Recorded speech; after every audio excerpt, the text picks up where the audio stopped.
Is there indeed anything at all, except because thou art? Thus thou didst speak, and they were made, and by thy word didst make them all.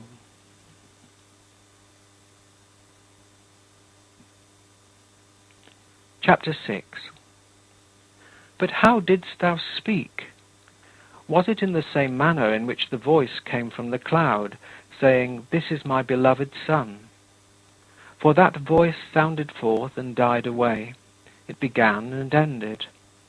The syllables sounded and passed away, the second after the first, the third after the second, and thence in order, till the very last, after all the rest, and silence after the last. From this it is clear and plain that it was the action of a creature, itself in time, which sounded that voice, obeying thy eternal will. And what these words were which were formed at that time, the outer ear conveyed to the conscious mind, whose inner ear lay attentively open to thy eternal word. But it compared those words which sounded in time with thy eternal word sounding in silence, and said, This is different, quite different. These words are far below me. They are not even real, for they fly away and pass.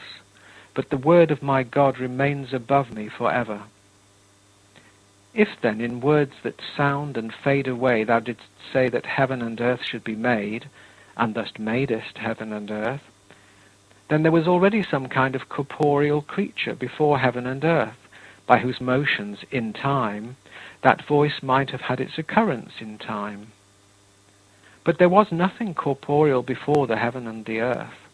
Or if there was, then it is certain that already, without a time-bound voice, thou hadst created whatever it was out of which thou didst make the time-bound voice, by which thou didst say, Let the heaven and the earth be made. For whatever it was out of which such a voice was made simply did not exist at all until it was made by thee. Was it decreed by thy word that a body might be made from which such words might come?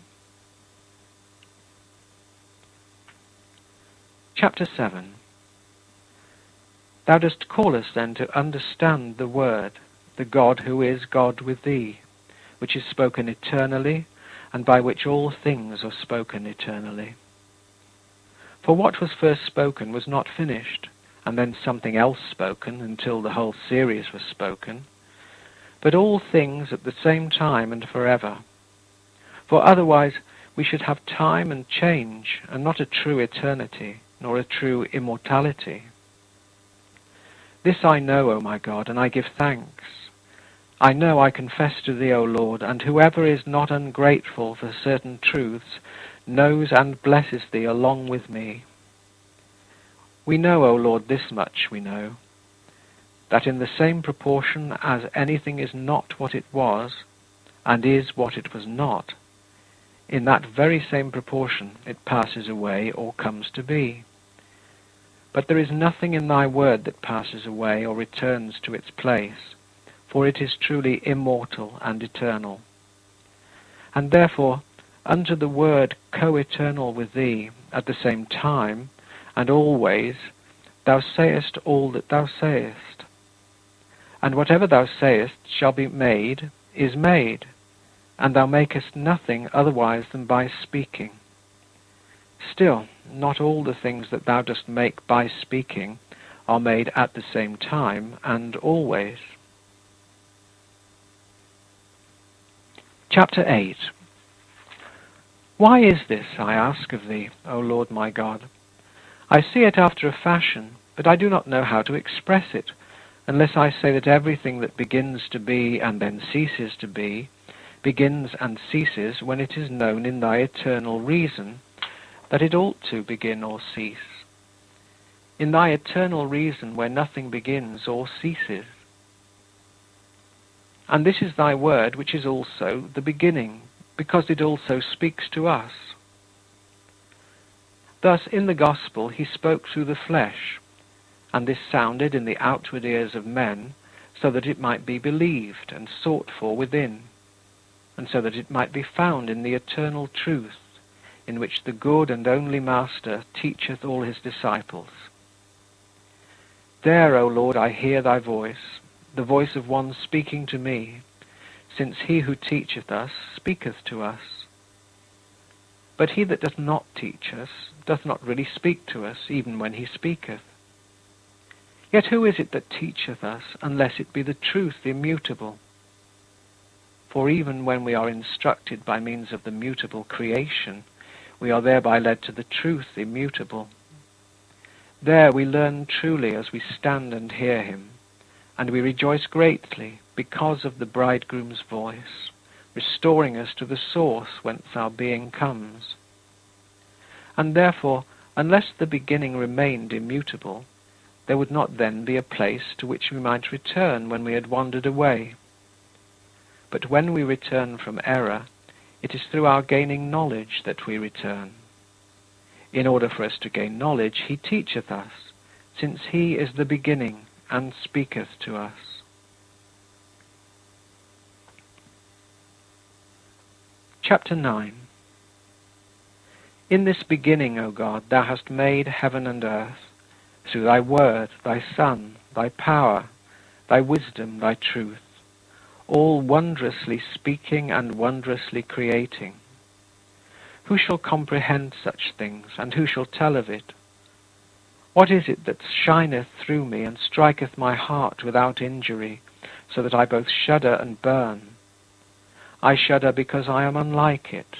I burn because I am like it. It is wisdom itself that shineth through me, clearing away my fog, which so readily overwhelms me so that I faint in it, in the darkness and burden of my punishment. For my strength is brought down in neediness, so that I cannot endure even my blessings, until thou, O Lord, who hast been gracious to all my iniquities, also healest all my infirmities. For it is thou who shalt redeem my life from corruption, and crown me with loving kindness and tender mercy, and shalt satisfy my desire with good things, so that my youth shall be renewed like the eagles. For by this hope we are saved, and through patience we await thy promises. Let him that is able hear thee speaking to his inner mind. I will cry out with confidence because of thy own oracle. How wonderful are thy works, O Lord! In wisdom thou hast made them all. And this wisdom is the beginning, and in that beginning thou hast made heaven and earth. Chapter 10. Now, are not those still full of their old carnal nature who ask us, what was God doing before he made heaven and earth? For if he was idle, they say, and doing nothing, then why did he not continue in that state forever, doing nothing, as he had always done? If any new motion has arisen in God, and a new will to form a creature, which he had never before formed, how can that be a true eternity in which an act of will occurs that was not there before? For the will of God is not a created thing, but comes before the creation. And this is true because nothing could be created unless the will of the Creator came before it. The will of God, therefore, pertains to his very essence. Yet if anything has arisen in the essence of God that was not there before, then that essence cannot truly be called eternal. But if it was the eternal will of God that the creation should come to be, why then is not the creation itself also from eternity? Chapter 11. Those who say these things do not yet understand thee, O wisdom of God, O light of souls. They do not yet understand how the things are made that are made by and in thee. They endeavor to comprehend eternal things, but their heart still flies about in the past and future motions of created things, and is still unstable. Who shall hold it and fix it so that it may come to rest for a little, and then by degrees glimpse the glory of that eternity which abides forever? And then, comparing eternity with the temporal process in which nothing abides, they may see that they are incommensurable. they would see that a long time does not become long, except from the many separate events that occur in its passage, which cannot be simultaneous. In the eternal, on the other hand, nothing passes away, but the whole is simultaneously present. But no temporal process is wholly simultaneous. Therefore, let it see that all time past is forced to move on by the incoming future, that all the future follows from the past, and that all, past and future, is created and issues out of that which is forever present. Who will hold the heart of man that it may stand still, and see how the eternity, which always stands still, is itself neither future nor past, but expresses itself in the times that are future and past?